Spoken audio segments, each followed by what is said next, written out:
All right, hello again. This is Jeff Scott of Rankin Technical College, and I've been going over the PowerPoint presentations from our textbook, Microsoft Visual C# 2017 and Introduction to Object-Oriented Programming, 7th edition, by Joyce Farrell. So far I've gone through the presentations, or the PowerPoints I should say, for Chapter 1, which was a first program using C#.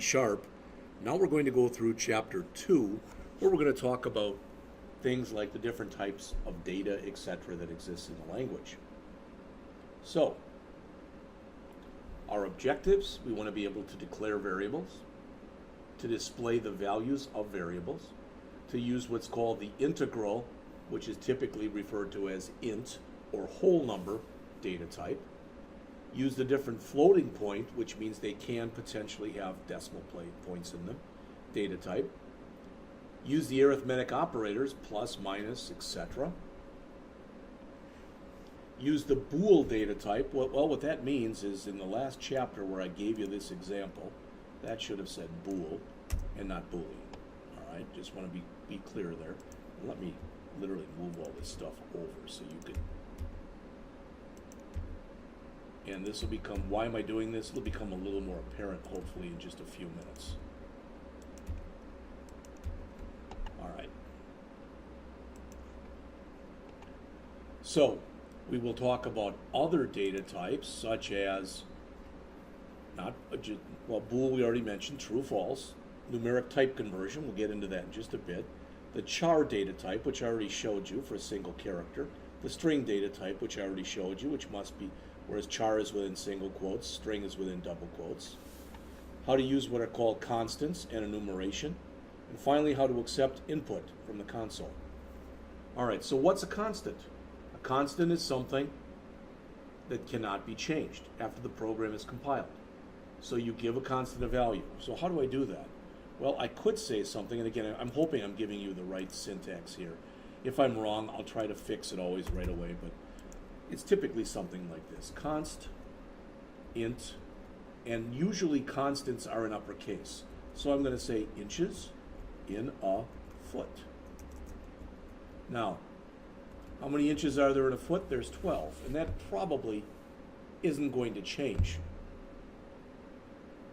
So it's not mandatory that you take a constant and make it uppercase, but it's convention that you do that. All right? So if I use that variable, every time I use inches in a foot, it's going to replace it with 12. But once I create the constant like this, inches in a foot can appear on the right-hand side of an equal sign, but it cannot again appear on the left-hand side of an equal sign. So notice this looks a lot like this, with just two differences. One is constants by convention are in uppercase. The other is you've got the word const right there, meaning that it is a constant. Its value will not change. On the other hand, when we look at this one, here, that's 61, really even the 12 here, anything on the right-hand side of an equal sign is what's called a literal constant. 12 is 12, Jeff is Jeff, etc. So here, in each one of these cases, we are either here assigning literal constants to variables, and here assigning a literal constant to a constant. A variable is a named memory location. So once you create a variable, its name will be out in memory someplace, and it'll have an address associated with it. Just like when you go and buy a house, the address of that house won't change. If you move from there, then the inhabitants of the house will change. But at the current time, then, you are the inhabitants of the house. So that would be you, and this, in memory, would be the address. All right? So that's, a variable is just a named memory location. So it's a named address, basically. And when you work in this language, these named memory locations have to have a data type. String, char, int, bool, double, etc.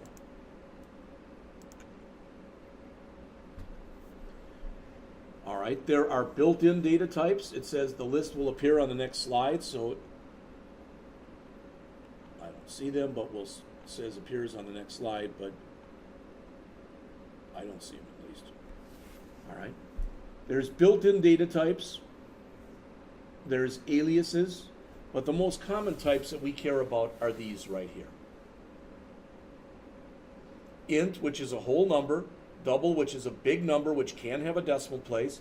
Decimal, which is normally used for money or time or something like that. And it's not quite as precise as double. Char for a single character. String, so chars are in single quotes. String, which is in double quotes for multiple or at least potentially multiple characters. Bool, which is true false. This stuff is all based off of what's called the Unicode character system. And the Unicode character system provides a way that the system can figure out it's for the computer's character set. So it's how the computer, when I type in a capital A, it's how the computer knows that's a capital A. All right? As an example. So here's an example of a variable declaration. I already gave you my own examples. So the variable type, the name of the variable. Now, if I just want you to see this. Again, I'm trying to be complete here. So I showed it to you like this.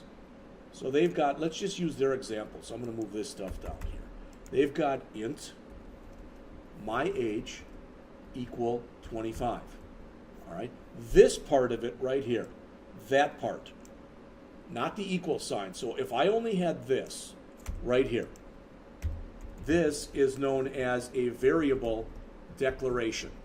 I'm declaring a variable called my age, and I'm saying it's of type int.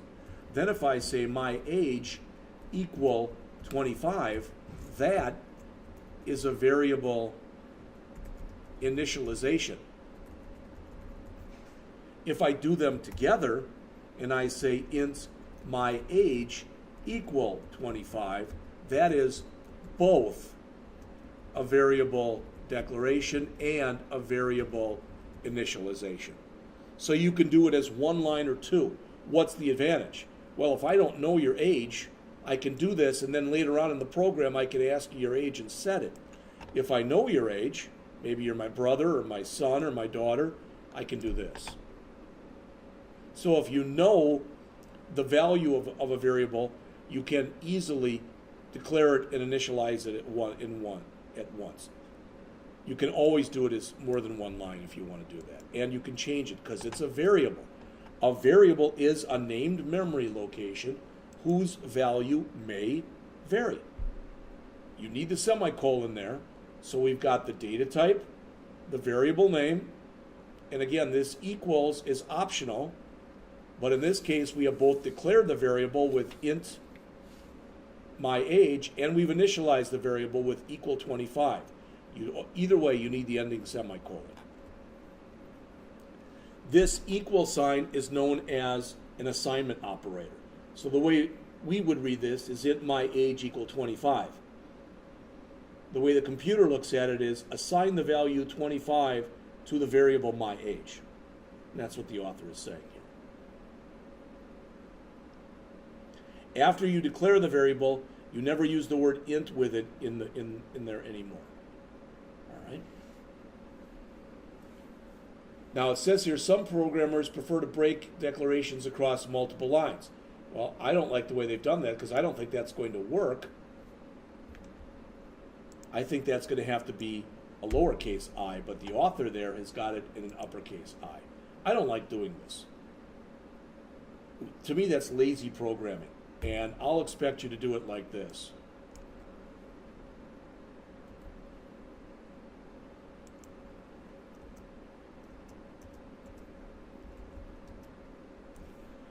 So again, I'll expect yours to look like this. I just think it's a cleaner way, it's a cleaner way of writing your program. Okay? All right. It says here for displaying variable values.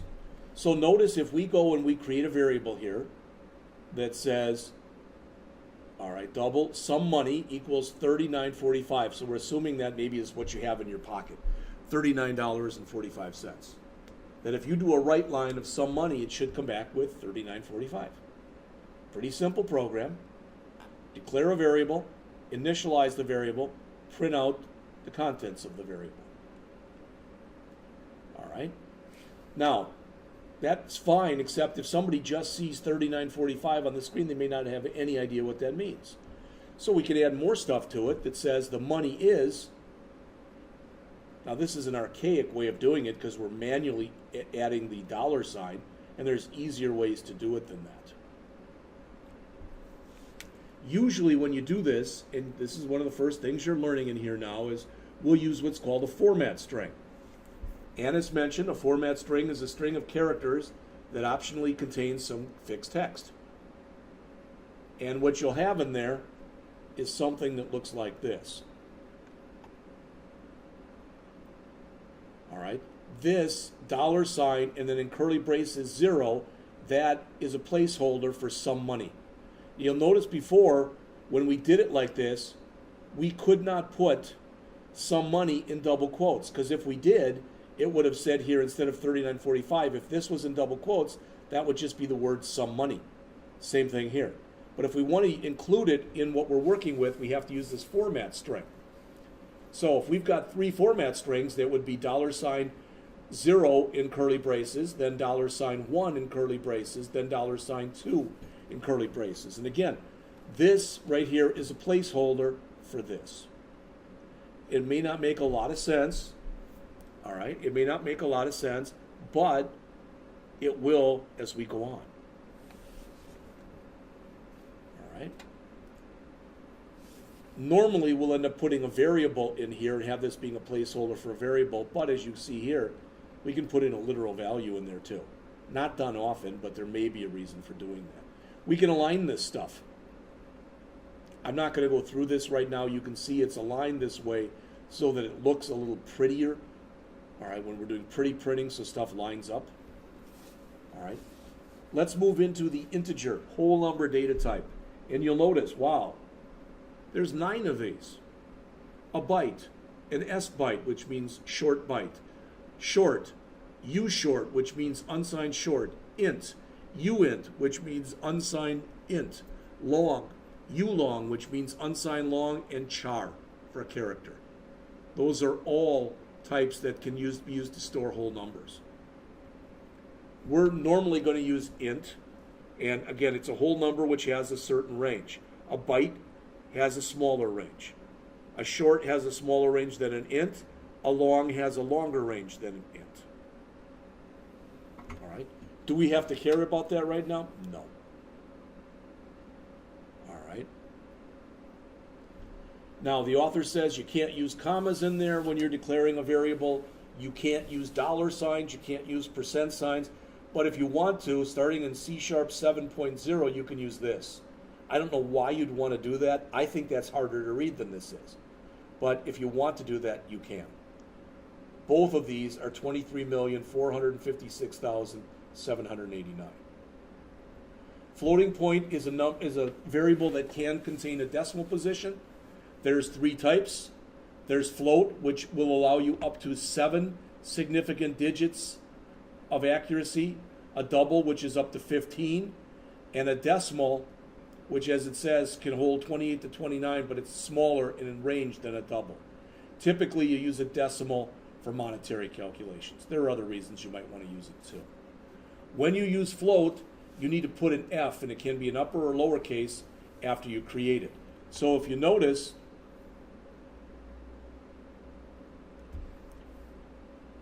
if I were in those examples I showed you before, all right, let's go back up to these. I showed you this here, double salary. If I'd have said float salary, then I would have had to, at the end here, either say capital F or lowercase f. Now, with the word double, which is what we had, I can, if I want to, either use a big D or a little d, but since double is the default, I don't need to put anything. All right, and for currency, or decimal, I should say, so if I wanted salary here to be a decimal,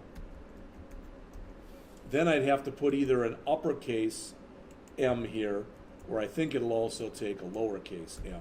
Almost always when you put these, you use uppercase, so they stand out. You can also use scientific notation. Since we're not scientists, I'm not going to say any more about that. All right. You can also print things, and you can format them if you want to. There's precision identifiers and format specifiers and precision specifiers. All right, so the idea is when we do this, we can tell it how many decimal places we want. So if we say F3, that means 3 digits after the decimal place. We'd have said F6 there, it would be 123.0000000 as an example. All right, and there's some more examples. If you say C in here, that means currency. It means add the dollar sign, add the commas as necessary, add the decimal place 00. So you can see that takes this and formats it like currency. We're going to go into many programs that do this stuff. So if it's not making a lot of sense right now, please don't let it throw you. All right, your arithmetic operators are addition, which is a plus sign, subtraction, which is a minus sign, multiplication, which is an asterisk, and division, which is a forward slash, which goes from right to left, not from left to right. There's also the remainder operator, also called the modulo or modulus operator, and that is a percent sign. All right? When you do this, you're going to be using these things right here are operators. So if I say y equals x plus z, then the y, the x, and the z are what are called operands, and the plus sign is an operator. All right? There is a order of precedence that you use here.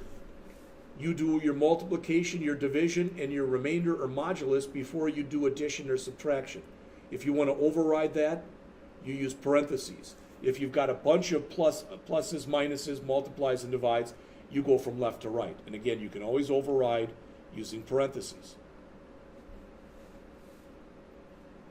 There's some shortcuts, and I want to show you these very quickly here.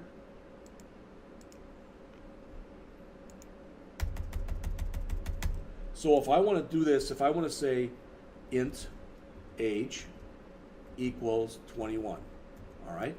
Then it's my birthday. Let's say I'm 21 and now I'm 22. I can add 1 to age in many ways. I can say age equals age plus 1. That's the worst way of saying it because there's a lot of typing there.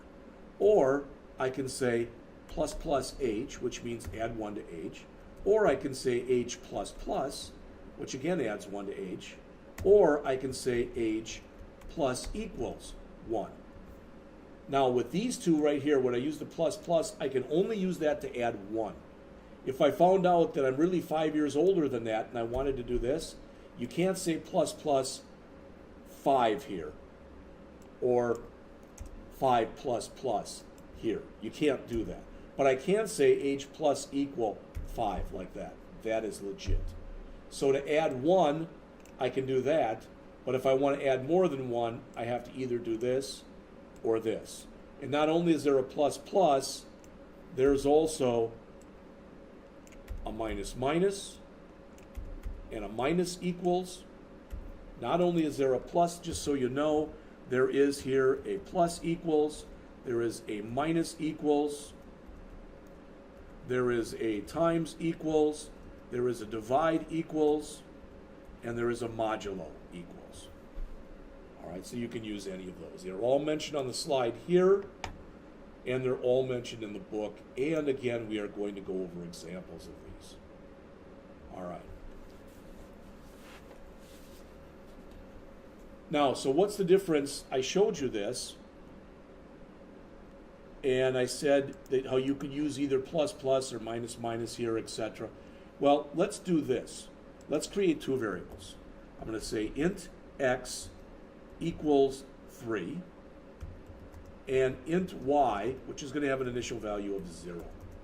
All right? There is a difference here if I say y equals plus plus x, or if I say y equals x plus plus. This is called the Pre Increment Operator. So when I get done with this, after I do this, y equals 4 and x equals 4. So I add 1, then I take the result of x, which is now 4, and assign it to y. This is called the post increment operator. So if I do it this way, y is still equal to 4, but x is still, y is equal to 3, but x is equal to 4. And if you say that's confusing, then either don't use it or do it as two different lines. The key to you right now should be understandability. If this is confusing for you, then rewrite it like either plus x, y equals x, and this is a way of rewriting this one, or to rewrite that one, you'd say y equals x, then you'd say plus x. So this is a way of rewriting this one. And if you're confused, then just say y equals, x plus 1 or plus equals, or do whichever one. I always tell my students, and I'm hoping that Evan is doing the same thing, is to program in your first year at least for understandability. So I went over the decrement operator. Booleans are true, false. We've looked at those already. We've got comparison operators, less than, greater than, equal to, not equal to, which is an exclamation point followed by an equal sign in this language, less than or equal to, greater than or equal to. Now, if I go in and I compare two numeric variables of different types, so in other words, what the heck are you talking about? Okay, well, C#, like most programming languages, likes to work with apples and oranges. All right? So, what I'm getting to is, and let's just remove these. These are the ones I used before. Let's remove these two.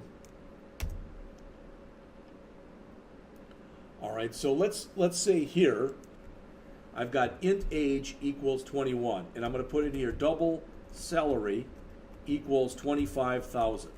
Now, if I were to say if age greater than salary, I'm actually comparing two variables of different data types. And the system likes to work with things that are of the same data type. So it's going to go and, for lack of better words, convert this 21 to a 21.0. It doesn't actually do that where you see it. It makes a copy of it. So it's going to compare here, actually, it'll compare 21.0 with 25,000.0. So they're of the same data type. And that's what the author is mentioning right here when they talk about casting. This stuff happens behind the scenes. You can make it happen or force it to happen by taking your variable, notice here that's a double, and double and float, even though they're both data types which hold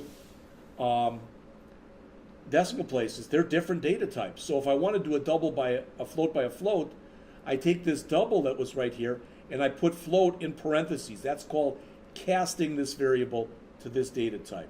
Here's another cast that we're doing here. So there's a lot of ways that you can do this. A char we already mentioned, that it's in single quotes, and it's designed to hold a single character. If that single character is what's called an escape sequence, like backslash, not forward slash, but backslash, which goes from left to right, backslash n for a new line, or backslash t for a tab, this is considered in both these cases, that is a single character. All right? You can work with hexadecimal characters, which are base 16, okay? And you can work with Unicode characters, like you're showing right here. Strings we mentioned are within double quotes. Strings have different ways that you can compare things. You can use the compare and the compare to. We'll get to those in class. When you do a string comparison, it does what's called a lexicographical comparison. So if I've got two different strings, so let's assume here, again, I'm just making all this stuff up off the top of my head here, but I'm going to come in here and I'm going to say string, I don't remember if it's a capital S or a lowercase, it is lowercase. String name1 equals Mark. String name2 equals Mary. All right, and if I want to come in there and say if name1 equal name2, which is legitimate, the system compares and it says they're the same, they're the same, they're the same, they're different. So that's going to result in the comparison being false.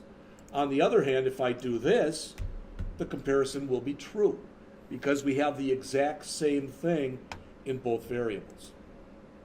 All right, that's a lexicographical comparison, so you hear it. And here it is in a program example.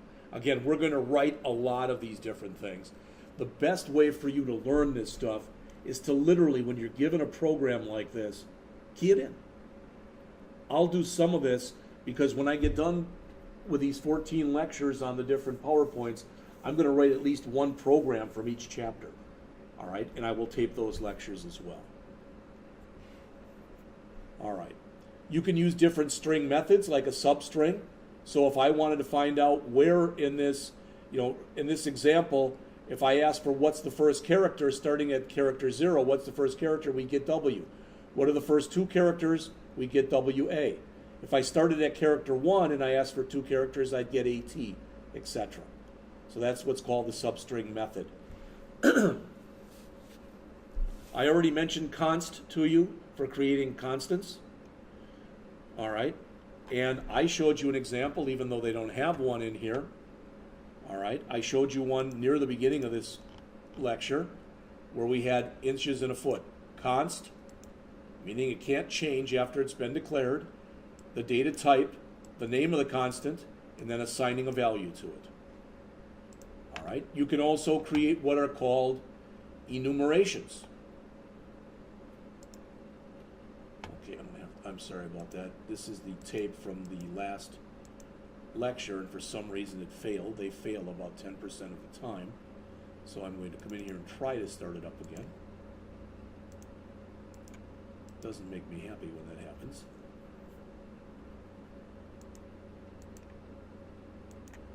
Looks okay.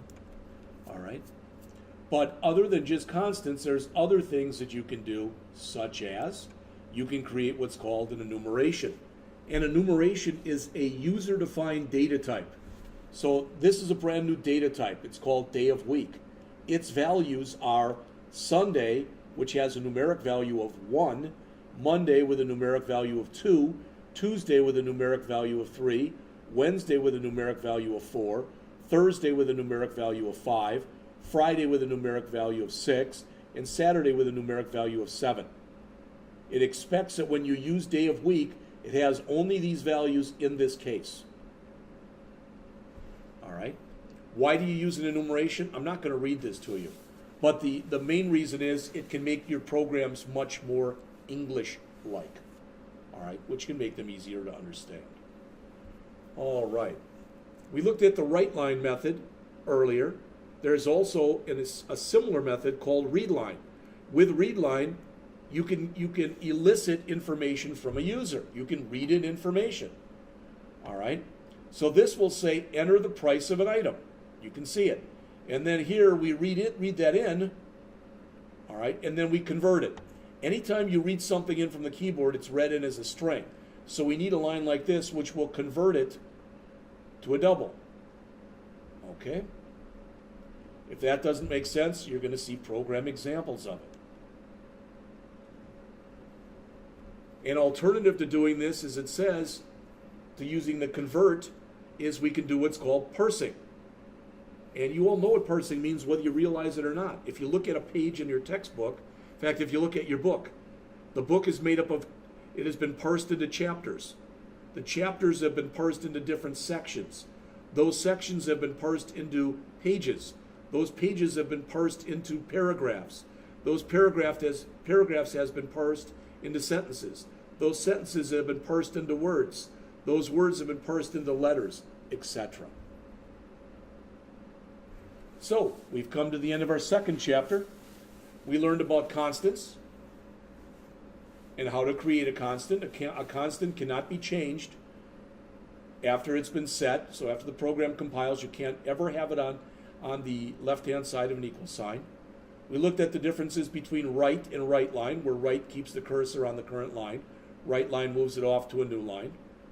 We looked at some of the integral data types, the 9 different int types: byte, s byte for short byte, short, u short for unsigned short, int, uint for unsigned int, long, u long for unsigned long, and char. We looked at the 3 different types of floating points, which are float, double, and decimal. And we used the binary operators. We looked at addition, subtraction, multiplication, division, and modulo. And they're called binary because these operators require 2 operands, one to the left and one to the right. All right. We looked at Boolean variables, which can hold true, false values. We looked at how to cast. We looked at the char data type, the string data type, again constants, and we ended the chapter by talking about readline. So I think, yep, we've come to the end of this chapter. So as always, I'm going to copy this. All right, and I'm going to save this, so I've got a copy of it. File, and let's open. And I'm going to come in here. I've now done chapters 1 and 2. I don't think I'll have time to do chapter 3 before the students come in. Chapter 3 is virtually the same size as chapter 2 was. All right, so chapter 3 is entitled Using GUI Objects. So I'll put that here. In fact, now that I think of it, I'm going to quickly open up chapter 2.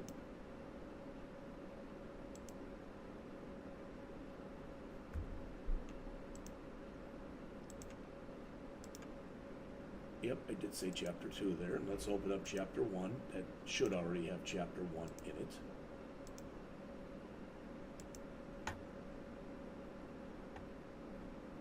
So there's chapter 1. That's good. There's chapter 2, and that's good. And when I come back next, I'll go through chapter 3. So I'll be back with that, but it may not be for a while.